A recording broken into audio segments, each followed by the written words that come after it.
আমার হিন্দু ভাইরা, আপনি চুল কাটতে পারবেন কিনা? পারবেন কিনা বলেন? পারবেন।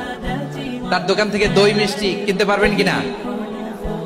হ্যাঁ, আমার মুসলিম ভাইয়ের দোকান থাকলে ওইটারে আমি বেশি প্রায়োরিটি দিব, ঠিক কিনা?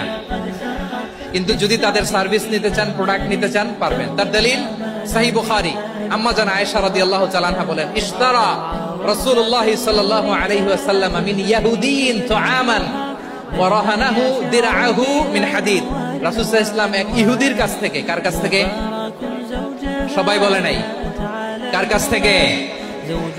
আমার নবী, পেয়ারা নবী এক ইহুদির কাছ থেকে জব কিনেছিল। জব, বার্লি, যেটা দিয়ে রুটি বানায়।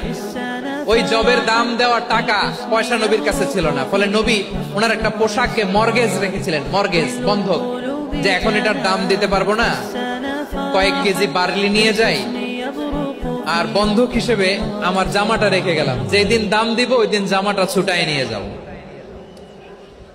সুবহানাল্লাহ পড়বেন না? বাকিতে নিছিলেন, বাকিতে। দিরআহু মিন হাদিদ, লোহার তৈরি বর্ম, মানে যুদ্ধের পোশাক, লোহা দিয়ে বানানো। বিশ্বনবী বললেন, কয়েক কেজি জব দাও, টাকাটা পরে দিব, এখন টাকা নাই, বন্ধক হিসেবে, মর্গেজ হিসেবে আমার জামা রেখে গেলাম, যখন টাকা দিব জামা ছুটায় নিব।